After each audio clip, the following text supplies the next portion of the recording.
back, listeners, to the Mindful Living podcast with your host, Sana.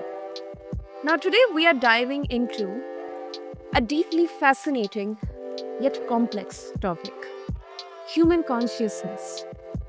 From spiritual awakening to navigating trauma, this mind itself is a vast universe.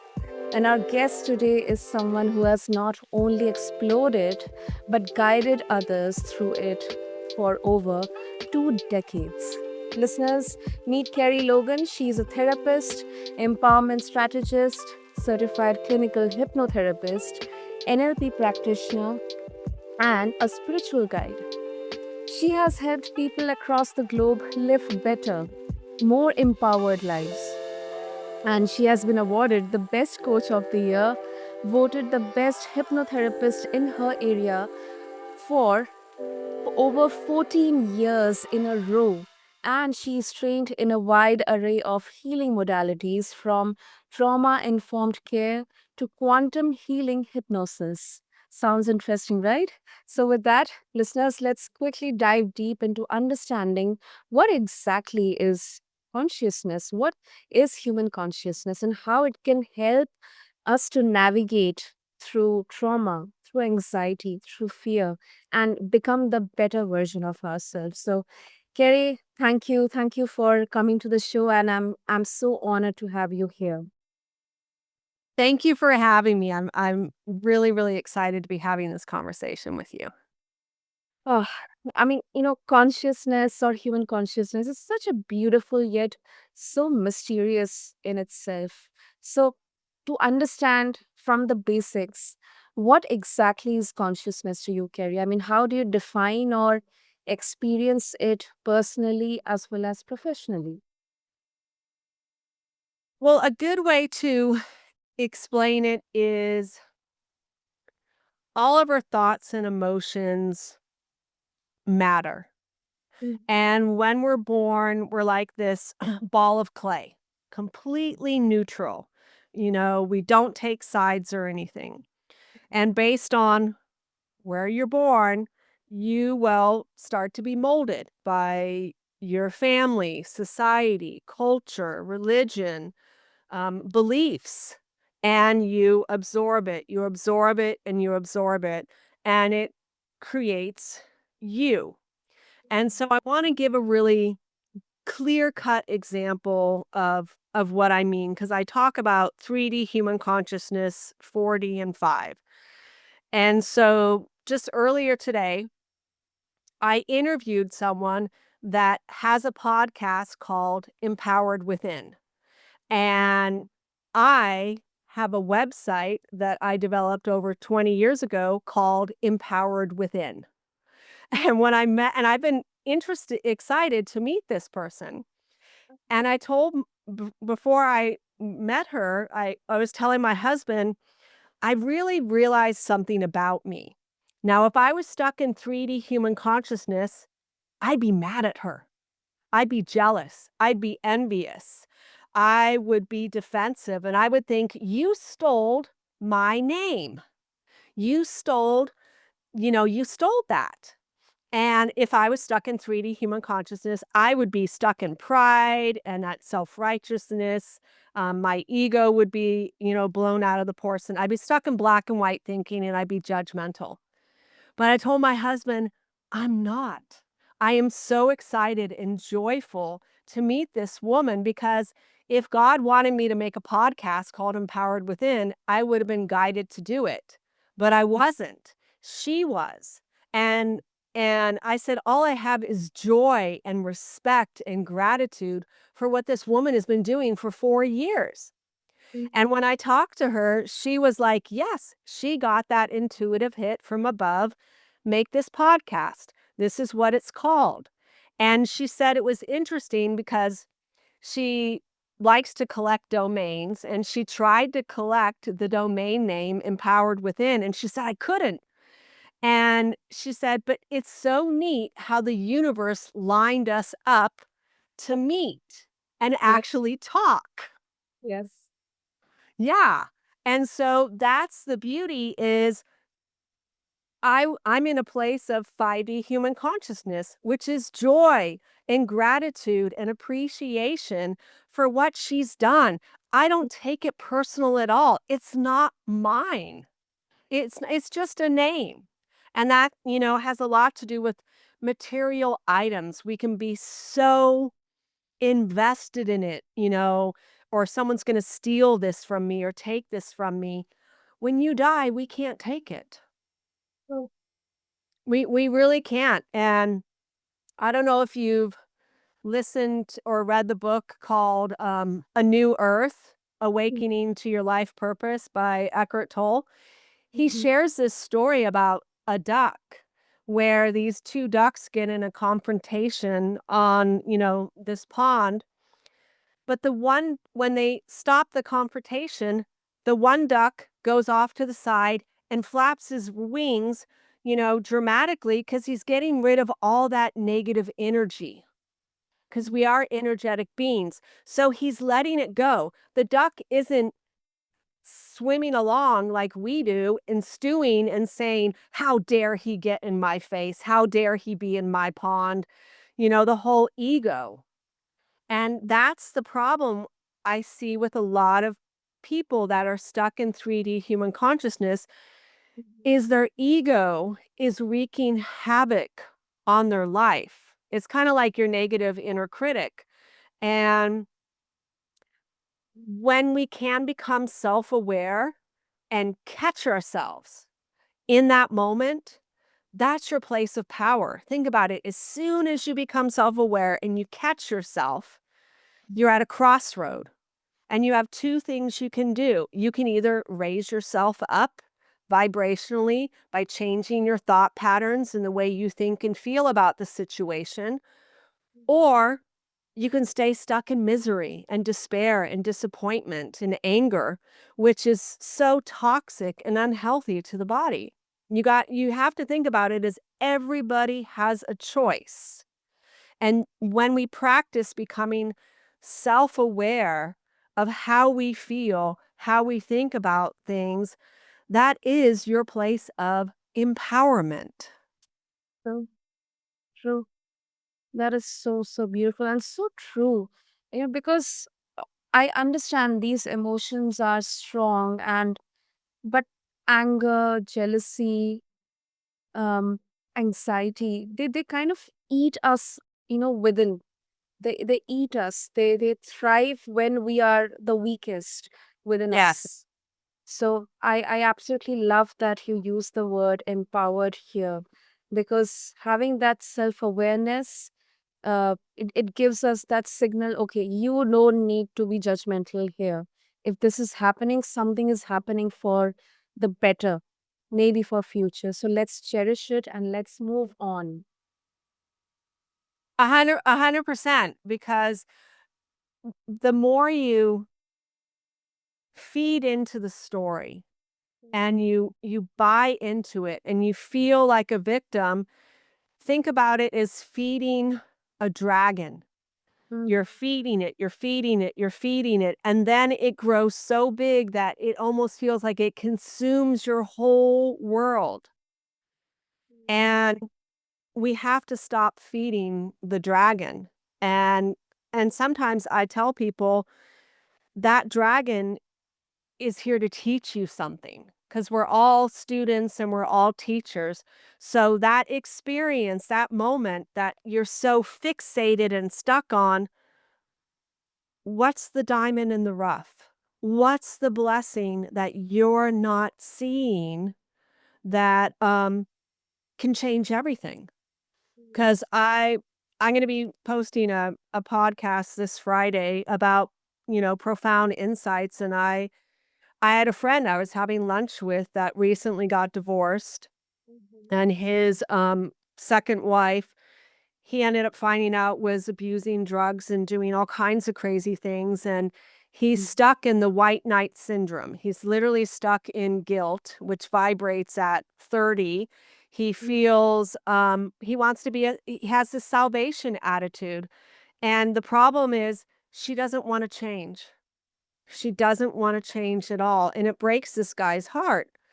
But the thing is when I was listening to his whole story, he was telling me that instead of doing what a lot of people do by drowning his sorrows in a bottle or gambling or watching porn or stuff or addictive behaviors, he Mhm. got closer to God.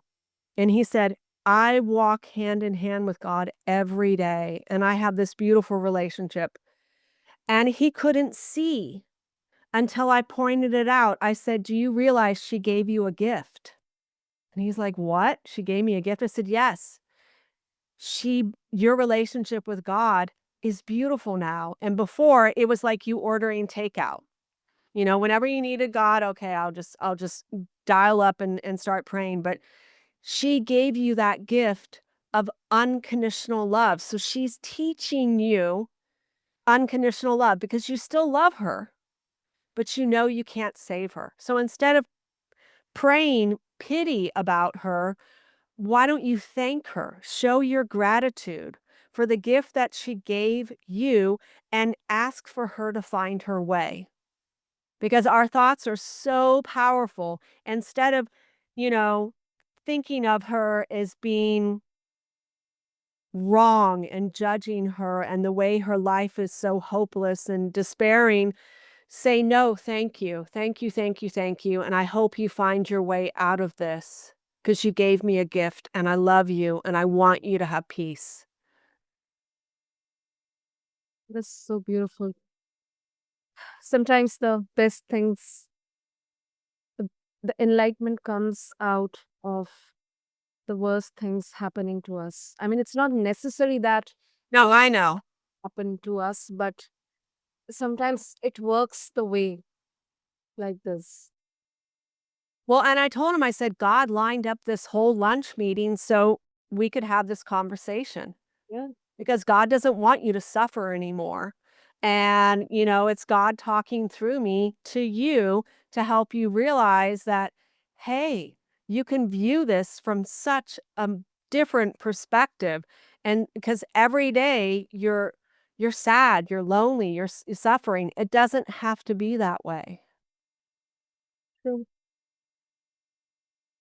also, Kerry, some would see consciousness from a biological perspective, more in terms of neurological perspective, just neurons firing in patterns.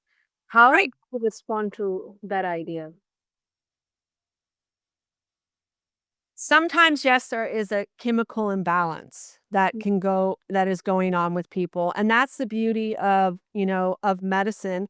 But there's also the beauty of we're starting to use devices for energy healing and shifting that. And sometimes what I've discovered is there could be generational trauma attached to it. So, for example, I had a client come to me that had extreme anxiety. I mean, literally, I could feel his anxiety. And I got the intuitive hit that your mom was that way, wasn't she? And he was like, yes. Oh, it drove me nuts. I mean, he went on to share this whole story about her. And then I said, and your grandmother was the same way, wasn't she? So he started sharing that same story as well. I said, this is generational trauma. You picked it up. You've learned and embodied these bad habits, these bad ways of thinking, acting, believing, behaving, and you can clear this. And literally, the second time I saw him, he came back like, I think 40 days later. He was calm. It was like a completely different man. And yes, he did find something to help him. He found some CBD gummies that, had another herb in it. It starts with an AW, I forget what the name is, but he swore by it, and he said, "It makes me more grounded. It makes me stay centered and balanced," and I said, "Good, then stay with it, stick with it," and it was cool because in that space of calmness and no more anxiety, he could think more clearly. He can make really good decisions. he could step back and observe what was going on instead of being so reactive and triggered. And to me, I thought, oh my God, that's such a gift. That's a beautiful thing to see. And so I do tell people and suggest people to explore the options. It doesn't have to just be, oh, I have to take this pill because that's, what's going to fix it. You can still take that pill and get relief, but find other alternative healthy methods to reduce the anxiety or eliminate the depression. And sometimes our depression could be temporary because it could be you're in a job that you hate, but you're staying in that job for the money. But you're Mhm. afraid to leave because the money's too good. Well, you gotta make that choice. What's worth more? Your peace of mind and well-being or that job? And some people can be like, "Well, I still can't do it. I can't do it." But you do have the opportunity to look for something else. You do have the opportunity to look at, maybe I don't need to buy that $5 Starbucks coffee every day. If you did the math and you added it up, I mean, I did that with one guy that was wanted to file for bankruptcy. I said, look at all these extravagant things you're doing. Yeah. If you just cut it out, you wouldn't be filing for bankruptcy. Mm. I completely agree with this, because here there's an intersection of consciousness and practicality. I mean, you are mindfully checking your finances, your expenses, and then I did that with me before leaving my corporate job. Okay, let me do the calculation and let me see what's the minimum or maybe the maximum I need to have a thriving life. My day Yep. to day systems are in place. And I was actually I beautifully arrived at a conclusion. Okay, this is the minimum which I need to have with myself. I need to have a rainy day savings for me. And yeah, that's it. Now let me consciously take that first step towards my second act, towards my own, uh, journey of entrepreneurship or podcasting or my own, career. So that's such a beautiful intersection of consciousness and pragmatism. So you gave a really, great example. It is because I've interviewed lots of people that were millionaires that had the corporate job, had all the toys and bells and whistles, and they weren't happy. Every single one said, I was not happy. I was really not thriving in my life. I was more living to keep all of that afloat. But it was still, and it was like so time consuming. And a lot of these were men that were sharing this. And they finally had the moment that um, there's much more to life. I'm not spending enough time with my family. I'm not doing things that I love and enjoy. When I go on vacation, it takes me like 5 days to unplug from work to actually enjoy vacation. I mean, these men did a lot of self-reflection and self-discovery that they realized they wanted to live instead of just existing. Yeah. Yeah. So they left those jobs, and I mean, I was in I've had the same, situation. I was in corporate world, and I made a huge shift, and I couldn't be happier. I could not be happier. Yeah. I know. I know. And it makes us so fulfilled when we get to spend the precious time with ourselves, moreover, our family, when because when we are into that hustle of working and getting to that achievement, or this is my goal, I have to achieve this, and in that entire process we somehow get distant from ourselves and from our loved ones. And that time is never going to come back if we lose it. So, whatever Exactly. time is there, we have to cherish it. And that's such a conscious, that's the choice we are given with. Yes, because every day we have a choice. We have a choice of how we want to respond, react, what we want to put in our body. We have so many choices and options, and a lot of people can be stuck in it's like they're on that hamster wheel and they just keep going around and around and around.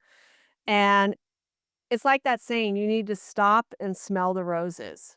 You need to get off that hamster wheel and look at all the wonderful things that life has to offer. So,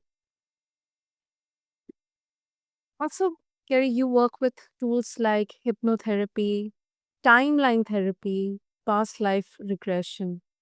Now, there are so many misconceptions around these modalities. So, from your experience, how exactly do these modalities help clients tap into their consciousness and make actual real world changes? Well, the best way I always like to describe it is to give the example of a smoker. They consciously know that they shouldn't be smoking, okay? And they want to quit. They seriously want to quit. So think of that as a green light. That green light is on. But in their subconscious mind, it's a red light and it's blocked because they've created a habit or a belief that when I'm stressed, I need a cigarette. And so they rationalize it. They make excuses and some people actually use it to get out of situations. Like some people I said, if you smoke in your car and you don't like this one person, you can say, well, he doesn't want to ride with me because I'm going to be smoking. And you get in an argument. But the point is, when you are listening, when you slow down your brainwave patterns and you open up the doorway to your subconscious mind, and someone is saying, let's say, for example, me, there's always something better to do than smoke. Your subconscious mind hears, and consciously you're going and you're saying in your head to yourself, yes, there is something better to do than smoke. And that's when the subconscious hears. And it goes, oh, you want me to change the operating system. So it starts to weaken and deaden the neurons, the habits, the beliefs in the brain that I have to have a cigarette for all your reasons. And it's creating a new positive neural network of there's always something better to do than smoke. And that's the beauty of therapy is you're not forcing yourself to do it. You're automatically doing it. You could be around people that smoke and you're not triggered. You could care less about it. You could actually feel sorry for them because, they're still smoking and you're a non-smoker. So Mhm. that's just one example. When it comes to NLP, Mhm. parts therapy is my favorite. It's always been my favorite because all of us have fragmented parts of ourselves. And when you can connect to that wounded part and find out why it's doing the things that it does, because we think of it as self sabotage, but it's not. It's really, really not. It's trying to protect you. And once you understand why it's trying to protect you, then you can give it a new job. You can literally invite it back to become whole again, like a family. And there could be multiple. It's Have you ever heard of internal family systems? Yeah, yeah. Okay, so it's very similar to internal family systems, and you're getting those parts to come together and become one. And I have seen amazing things happen in people's lives that just it's completely profound. And you can use the timeline therapy to clear generational trauma on the mother's side and on the father's side. You can do that. You can do future pacing. And future pacing, I always do after a parts therapy because I want those parts to see what's possible in the future for them. Because a lot of times, think about it this way, they're not going to jump on the bandwagon unless they know something good is going to happen. Because a lot of people, we stick to what's comfortable and what's familiar.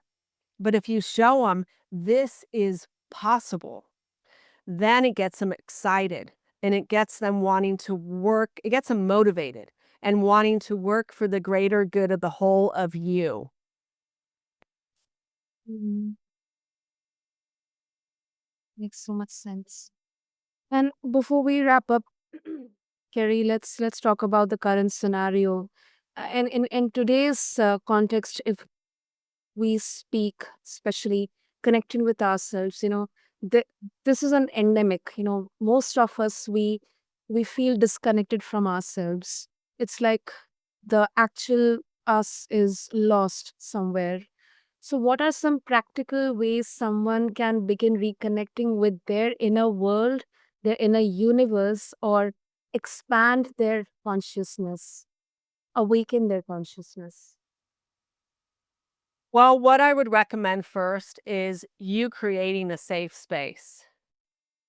So, for like my son, it's a cabin in the woods with a really nice big fireplace, really, really big fireplace.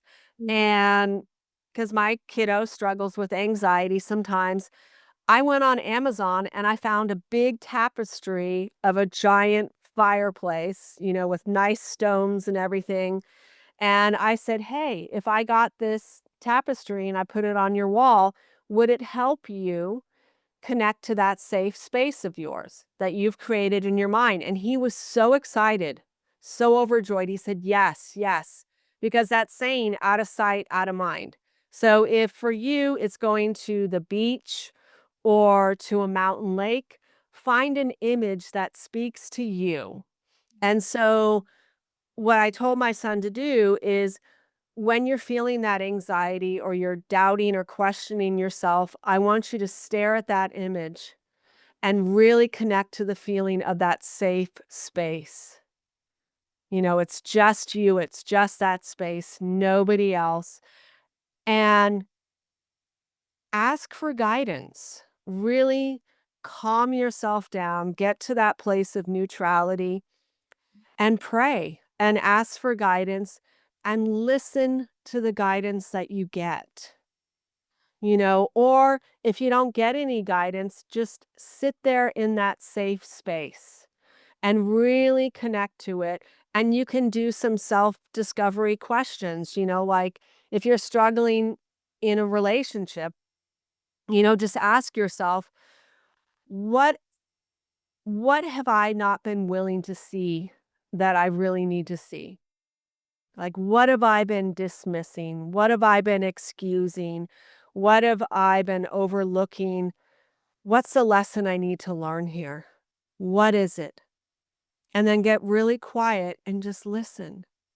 And you might not hear anything, but you might feel things. You might, a vision might pop in your mind of, something or a scenario might come up in your mind of an argument that you did dismiss and you did excuse, but you shouldn't have.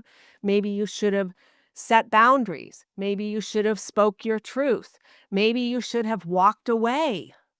Maybe you should have, done something different. But look at it is it's your opportunity to go within because all, all of our answers lie within us. We just need to make the time to go within and get those answers. But if you don't make the time, it's not going to happen. That is true. That is true. And also grounding, connecting with Mother Earth, connecting. Yes. That is so, so important. And we often forget, especially those of us who are in cities, in the city life, we often forget connecting with nature. And that is so important, holistically speaking, for body, mind, and spirit alike. That's true, and that's why I tell people, if you can't go out in nature, Mhm. create the nature inside your home. Your home is your sanctuary. Make it feel the way you want to feel. So when you step in, it's like you're stepping into this whole different universe.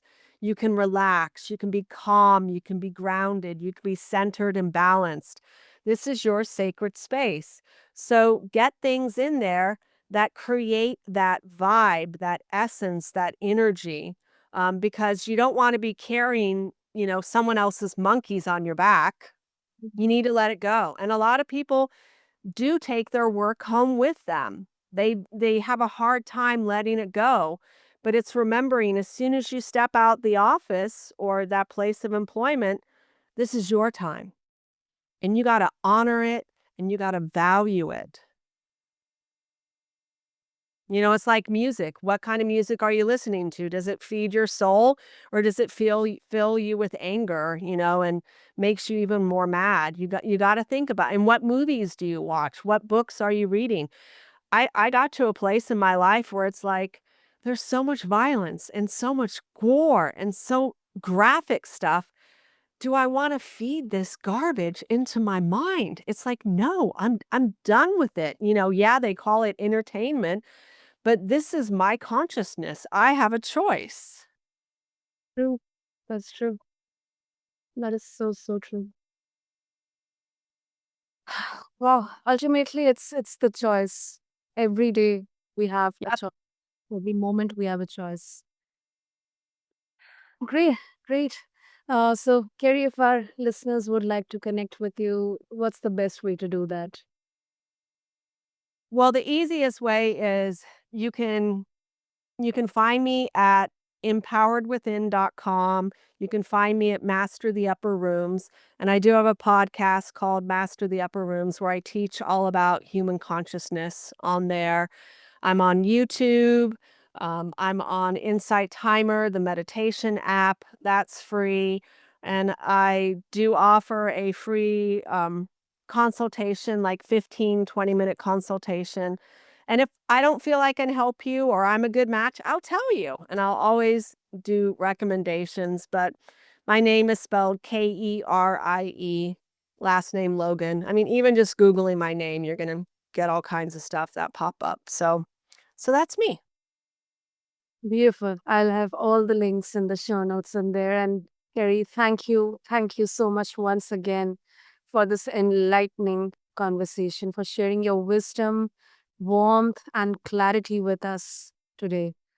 I think this conversation is a reminder, it's a beautiful reminder to all of us that consciousness isn't just about the mind, it's about our spirit, our stories, and our capacity to heal from inside out. So, thank you so much.